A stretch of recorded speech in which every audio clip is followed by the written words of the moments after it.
Bonjour à toutes et à tous. Tout d'abord, je tiens donc à remercier Maroc Citrus d'avoir organisé ce congrès très intéressant qui englobe tous les intervenants de la filière citriculture. Mon intervention est intitulée La pourriture sèche des agrumes, de la détection au développement de stratégies de lutte. C'est une maladie très ancienne qui était étudiée au Maroc dans les années 70, mais avec le rajeunissement des vergers, on a essayé de la réétudier au niveau des Maroc. C'est un travail qui a duré 5 ans, c'est un projet de doctorat avec les résultats qui ont été publiés dans des revues bien indexées. Le plan de la présentation, on va voir quels sont les champignons qui sont associés à la pourriture sèche des agrumes. On va voir également l'effet des facteurs environnementaux qui est sur les pathogènes associés à cette maladie. Également, on va tester des matières actives pour lutter contre cette maladie, screening des matières actives au niveau du laboratoire, des fongicides. Et également, enfin, on va screener des agents de lutte biologique qu'on pourrait associer avec les fongicides. Comme vous le savez, avec une population très grandissante, on a besoin pour de produire plus pour nourrir cette population. Mais cela, ça ne pourrait pas être arrivé sans une identification des agents pathogènes. Là, il faut lutter pour produire plus contre ces problèmes phytosanitaires. Et pour bien lutter contre ces problèmes phytosanitaires, il faut bien connaître le cycle ou l'agent pathogène. Et également, il faut intervenir avec soit des fongicides ou des produits biologiques pour limiter les dégâts. En ce qui concerne les agrumes, j'ai vu les présentations qui ont été passées hier et avant-hier. Ces chiffres, ça date de 2022, mais ce qu'on a vu hier et avant-hier, il y a une baisse de la superficie des agrumes, de 40 000 hectares qui ont été supprimés. On est dans les 90 000 hectares, mais toujours. Le Maroc exporte à peu près 735 000 tonnes à l'étranger. Et ce secteur crée 25 millions jours d'emploi. Néanmoins, la filière citriculture est confrontée à plusieurs problèmes phytosanitaires. Parmi eux, on a les problèmes des insectes, les virus, les bactéries et également les champignons. Parmi les champignons, il y a ce qu'on appelle les pathogènes, les oomycètes, l'icomycète, tout ce qui est Phytophthora. Et également, on a le problème de la pourriture racinaire, qui est causé par les physarioses. Ce qu'on a fait au début, on a fait une étude bibliographique très approfondie pour savoir quelles sont les causes de la pourriture sèche des agrumes. Là, comme vous voyez dans la photo, les symptômes sont généralement de chlorose, de dessèchement, et également quand on a un dessèchement, il y a les fruits qui restent attachés au niveau des rameaux. C'est un symptôme typique de la physariose. C'est une maladie de faiblesse, mais avec la sécheresse et le changement climatique, ça devient une maladie très importante. Voilà, ça c'est la distribution de la maladie au niveau international. Et comme vous voyez, cette maladie existe presque dans toutes les zones de production des agrumes au niveau mondial. Cette maladie est causée par Fusarium solani, ce qui a été rapporté dans la littérature. C'est un ascomycète avec des micro et des macroconidies. Et le Fusarium solani, c'est un pathogène polyphage. Il peut attaquer soit les plantes cultivées, les plantes ornementales et même les plantes forestières. Donc, la détection de cette maladie, donc comment donc, la détection donc, se fait soit par donc, ce qui est la PCR conventionnelle, donc la PCR conventionnelle en utilisant soit des primers spécifiques, soit en utilisant des primers universels, donc on peut les séquencer et après donc, le comparer dans GenBank, dans la base de données internationale, pour savoir quelle est l'espèce responsable de cette maladie.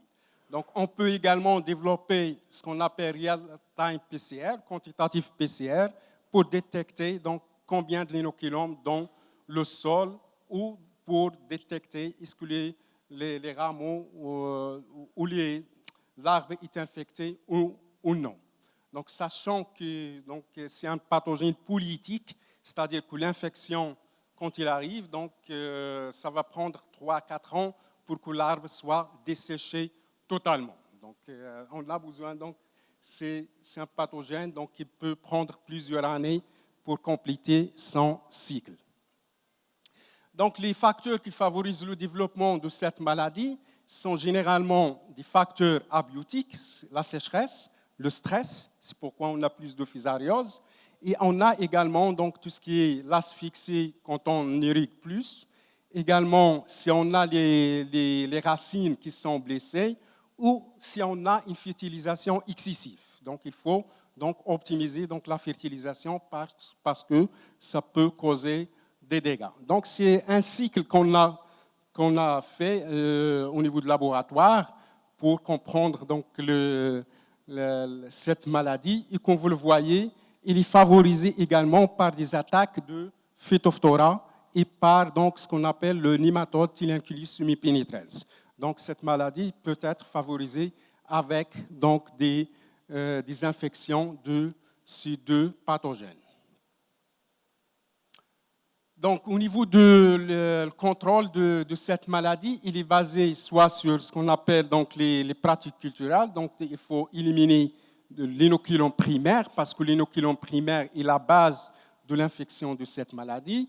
On peut également utiliser des fongicides pour lutter contre ces maladies, surtout quand on fait tout ce qui est donc, la fertigation. Donc, on peut passer des fongicides avec l'irrigation. La lutte biologique, on peut utiliser soit des plantes mycorhizées, qui viennent de la pépinière mycorhizée avant plantation, donc ça peut lutter contre cette maladie. Également, on peut utiliser des bactéries PGPR. Donc, ce travail donc, a été publié dans Physiological and Molecular Plant Pathology. Le premier donc, partie de notre travail donc, a consisté à identifier et caractériser donc, les fusarioses responsables de cette maladie. Donc, ce qu'on a fait, on a collecté des échantillons donc, de différentes parties de production d'agrumes au Maroc. Donc, on a donc, cultivé sur des boîtes de pétri contenant des milieux. Après, donc, on a donc, purifié les souches. On a fait une identification morphologique par le microscope et après une identification moléculaire en utilisant donc, le PCR et le séquençage. Donc, ce qui ressort de ce travail, c'est qu'on a donc, identifié 4 espèces de fusarium qui sont responsables de la pourriture sèche. Donc, on a donc, le Fusarium solani, Fusarium oxysporium, également Fusarium equisti et une autre espèce de Fusarium. Donc, ce travail donc, a été publié dans le Journal of Plant Disease and Protection. La deuxième partie, donc, après avoir donc, identifié les agents responsables de la pourriture sèche, qu'est-ce qu'on a fait donc, pour optimiser ou pour lutter contre ces agents? On doit savoir quels sont les facteurs environnementaux qui favorisent leur développement. Par exemple, l'humidité relative et la température dans le but d'optimiser l'irrigation. Donc, ce qu'on a fait, donc, on a donc, utilisé donc, des températures variant de 5 à 40 degrés Celsius et on a modifié le milieu de culture à différents potentiels d'eau. Donc, potentiel d'eau, donc du milieu de culture PDA qui rapporte à l'humidité relative. Si je dis par exemple que l'activité de l'eau est de 0,89, c'est-à-dire que l'humidité relative est de 89% au niveau de ce milieu. Donc on a étudié pour les 3 espèces et on a fait développer des modèles de prédiction de la croissance mycélienne de ces champignons en fonction de ces températures. Donc, ce qu'on a trouvé, c'est qu'il n'y a pas de croissance de ces fusariums à 5 et 40 degrés Celsius. Et on a donc une croissance donc, optimale qui se situe entre 25 et 30 degrés Celsius. Donc, pour l'activité de l'eau, donc, ou l'humidité relative, il n'y a pas de croissance à 92% d'humidité relative pour ces espèces de fusariums. Et on a constaté qu'il y a donc une différence significative au niveau donc, des espèces de fusarium par rapport donc, à ces 2 facteurs environnementaux, ce qui est montré par les réponses de surface donc, établies pour ces espèces. Donc, ces résultats ont été publiés dans Current Microbiology. Donc, le 3e axe a consisté à évaluer donc, les actifs, les fongicides. Donc, on a évalué différents fongicides avec différents modes d'action pour lutter contre les agents pathogènes de la pourriture sèche. Donc, ce qu'on a testé, c'est la sensibilité de base qu'on appelle des isolats qu'on a récoltés vis-à-vis de méthylthiophanate. Donc, vis-à-vis de thiophanate de méthyle, c'est un benzamidazole, triazole et strobilurine et SDHI. Donc, ce qui ressort de ces résultats, donc les DMI, donc ils ont donc, un effet très significatif en comparant donc, au strobilurine et SDHI. Donc, il a ce qu'on peut voir également en fonction de EC50 qu'il y a donc des résultats différents d'une matière active à l'autre. Donc, ces résultats ont été publiés également en Archive of Phytopathology and Plant Protection. Donc, le dernier axe a consisté à screener des agents de lutte biologique contre donc, les pourritures racinaires des agrumes. Donc, de différentes régions donc, de production. Donc, on a donc, screené donc, des bactéries antagonistes. Et ces bactéries, on a étudié donc, leur mode d'action.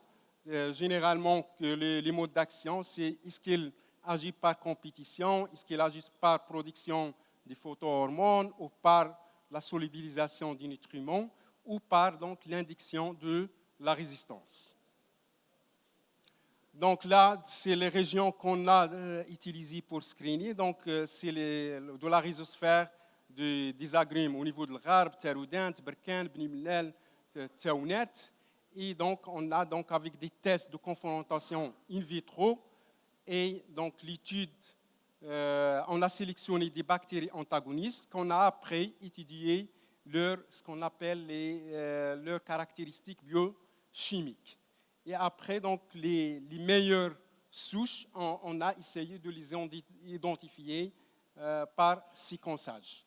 Également, donc, on a fait des tests sur serre pour approuver donc, la capacité ou l'habilité de ces souches à supprimer la pourriture sèche au niveau des plants.